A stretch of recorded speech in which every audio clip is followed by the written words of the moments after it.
میں نے آپ کو علمی لطیفہ سنایا تھا کہ میرے پاس جماعت ہی پوچھا مولانا صاحب سال لگایا ہے، میں نے کہا نہیں. لگاؤ گے؟ میں نے کہا نہیں.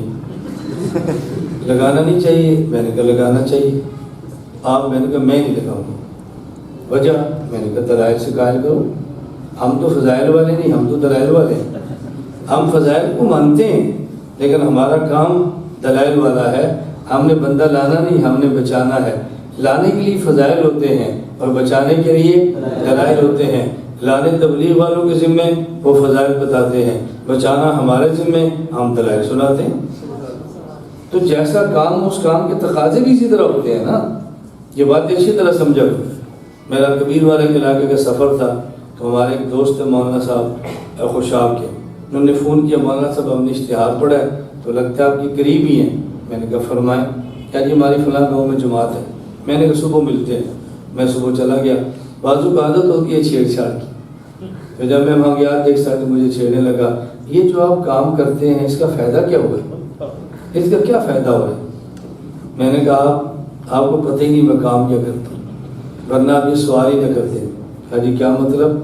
میں نے کہا آپ جاؤ فائر بریگیڈ والوں کے پاس اور ان سے جا کر پوچھو آپ نے کتنے مکان فیصل آباد میں تعمیر کیے. وہ کہیں گے اس کو مینٹل اسپتال لے جاؤ.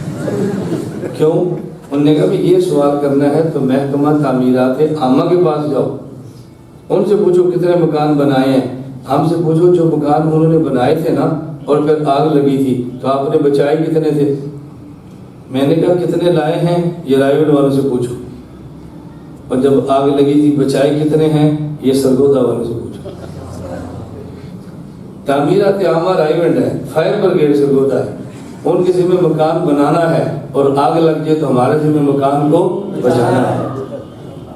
اسی طرح تبلیغ والے کبھی اسٹیج پر کہہ دینا کہ بنانا ہمارے ذمہ ہے، بچانا ان کے ذمہ ہے. دیکھنا امت میں جوڑ کیسے پیدا ہوتا. آپ دیکھنا، میں اعتراض نہیں کرتا لیکن دل بڑے رکھو، دل بڑے رکھو. اپنوں کو جوڑنا سیکھو، اپنوں کو جوڑنا سیکھو. غیر کی کیا اوقات ہے؟